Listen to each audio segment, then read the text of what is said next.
ஆலயம் என்றாலே ஆத்மா லயத்திற்கு இடம். ஆம், அப்படிப்பட்ட மகத்துவமான ஆலயத்தை குறித்து பக்தன் சொல்லுவதை கேட்போமா? சங்கீதம் 93:5. உமது சாட்சிகள் மிகவும் உண்மை உள்ளவைகள். கர்த்தாவே, பரிசுத்தமானது நித்திய நாளாக உமது ஆலயத்தின் அலங்காரமாய் இருக்கிறது. பிரியமானவர்களே, ஒவ்வொருடைய வாழ்விலும் அவர் நன்மையை கொடுத்து சந்தோஷத்தினால் மகிழ்ச்சினால் அலங்கரிக்க விரும்புகிறார். சொல்லப்பட்டிருக்கு நித்திய நாளாக.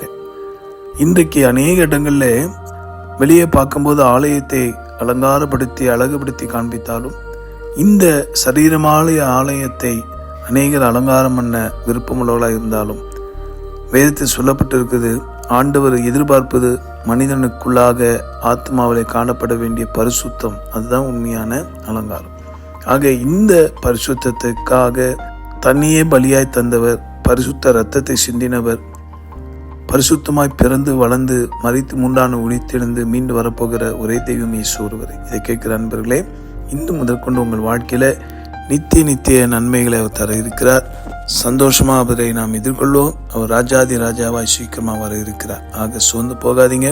உங்கள் துயரம் துக்கம் வேதனைக்கு அவர் முடிவு கட்டிவிட்டார். ஜெபிக்கலாமா? அன்புள்ள ஆண்டவரே, நித்திய நாளாக அலங்காரமாய் பரிசுத்தமானது இருப்பது போல எங்கள் வாழ்விலே குறை குற்றங்களை எல்லாம் உணர்த்தி உங்களுடைய இரத்தத்தால் கழுவி பரிசுத்தமாக்கும். என்னோடு சேர்ந்து ஜெபிக்கிற யாருடைய வாழ்விலும் தடைப்பட்டிருக்க ஆசீர்வாதங்கள்லாம் நீக்கி கத்த நன்மையை அலங்கரித்து அவர்களை மகிழ்ச்சியாக்கும். ஜெபத்தை கேட்டீரே, உமக்கு நன்றி. இயேசுவின் மூலமாக வேண்டுகிறோம் எங்கள் நல்ல பிதாவே, ஆமீன். உங்களுக்காக திருப்பல் நின்று ஜெபிக்கிற உங்கள் சகோதரர் 24 பிப்ரவரி மாதம் ஊழியத்தை light of the world ministry தொடங்கி 27 ஆண்டுகள் பூர்த்தியாகிறது. இது தூரம் அலங்காரமாய் மகிமையால் பிரசன்னத்தால் பரிசுத்தால் நிரப்பின கர்த்தருக்கே நன்றி. God bless you.